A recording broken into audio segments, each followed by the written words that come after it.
It's time now for our morning mix. The Material Girl is coming to DC. Madonna just announced a new tour through North America and Europe, and it is called the Celebration Tour, as Madonna will highlight her catalog of music from the past 40 years plus. We have 4 decades of music coming to us. She's going to be at Capital One Arena. She will be here Saturday, September 2nd. Here's the thing. You don't have much time to make your plans because tickets will go on sale Friday, January 27th. So you have like a week and a half to throw this together if you wanted to go. I feel like this is going to be a hot hot ticket. I would go see her. Oh, she was so, like, being an 80s girl, she was so instrumental in, like, my youth and so many of us, those iconic moments, and really defied pop music and what a perception of female women in pop music could be. Right. And still is in her 60s. Yes. Did you see how she announced this tour video? It was with her and a bunch of celebrities, Amy Schumer, Jack Black. They're all around this table. They're playing Truth or Dare.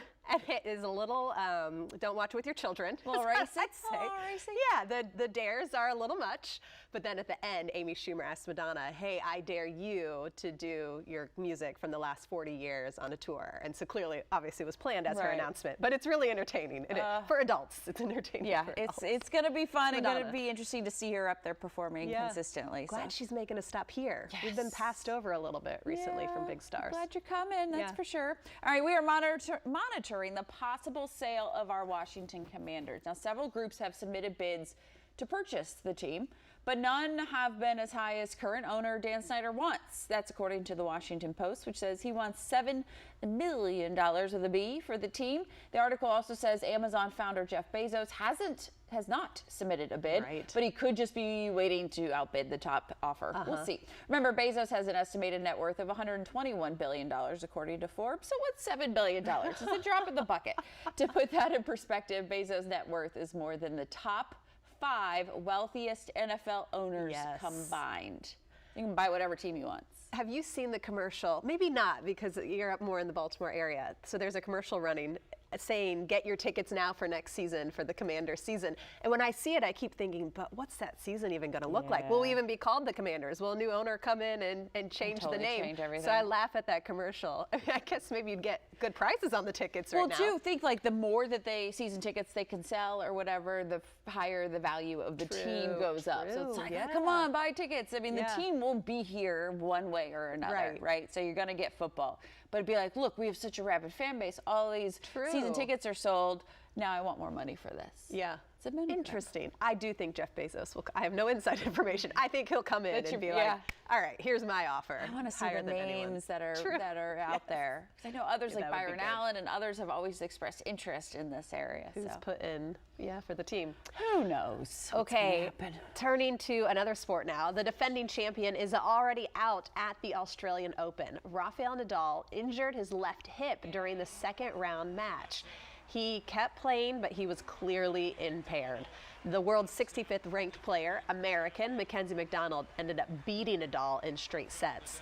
Nadal was hoping to win his 23rd Grand Slam, which would have tied him with Serena Williams for the record. How disappointing. Now you're dealing with an injury on the back. And there's been so much at the Australian Open with rain, and there's just been a lot of drama getting the whole tournament started.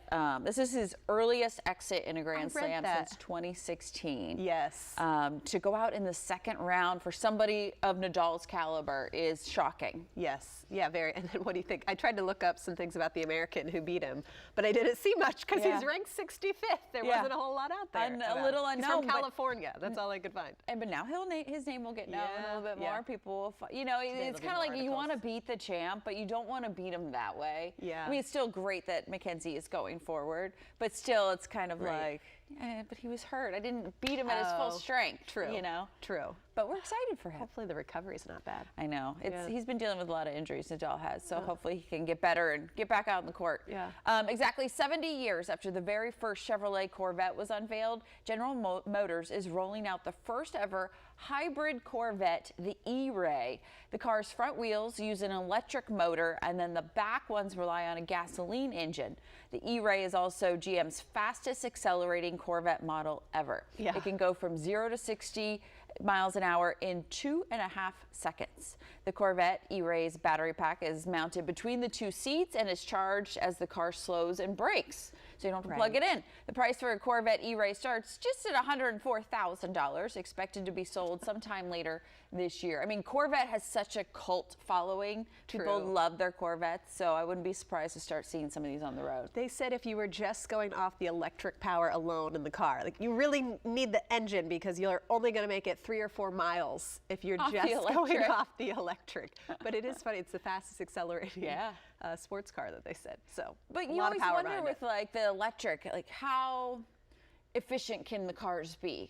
To your point, like how many miles can you go? Some of these, electric cars can, but when you've got a sports car that's using so much more power, and the whole point is to accelerate fast, and go a little faster. How does the electric help? How's electric help? It's just a little boost, I think, and the rest sounds like it's the engine. It's all and it's a different way. The engine's behind you in this one, and they have kind of that. You have the frunk. Is it the frunk? It's where the frunk. The open. Yep. Yeah, they have the frunk. Which is safer because you don't have an engine like if you were to get into a crash or something. Okay. Which makes it a little bit safer. I mean, there's still stuff there to help with the car, but not this big old engine that could kind of come at you. Okay. All right, finally, we want to give a little shout out to not one, but 2 Virginia cities, as they have just been recognized as some of the best cities by some of the best cities in the U.S. by Travel and Leisure magazine. Out of 15 top cities, the magazine ranked Alexandria at number 8 and Williamsburg came in at number 12. Magazine readers rated the cities based on things like sights, landmarks, culture, cuisine, shopping. A company called Smart Assets also placed Alexandria at number 13, and a list of the happiest cities in America released last month. Should all be living in Alexandria. It's the place They're to be. Up there. I wonder though, like I have a friend that's moving to town, her husband's in the military, so they were kind of looking in that area. And I know like Alexandria, it's beautiful, right? We all love Alexandria, but I can't even imagine like with all of this hoopla and then home prices the way they are. Right. Be like, you want to live in the best city, you got to pay. We went to Williamsburg twice in maybe the last 2 years through the pandemic. It is great. There, I was laughing at the shopping. There's a Target and an Old Navy. Had everything I needed. Everything you need. We went to Colonial Williamsburg, so you see some history. You also have Busch Gardens is down there. Busch Gardens. It was a nice, and it's like 3 hours depending on how I-95 traffic is doing. It's like 3.5 hours away. So it is a nice little escape and good for the family too. Yeah, that'll be on my list. I haven't been since a kid. I was a kid. So it's not a big commitment. Go for a couple days. Plenty to see. There's so many great cities around here, don't we? I just love it.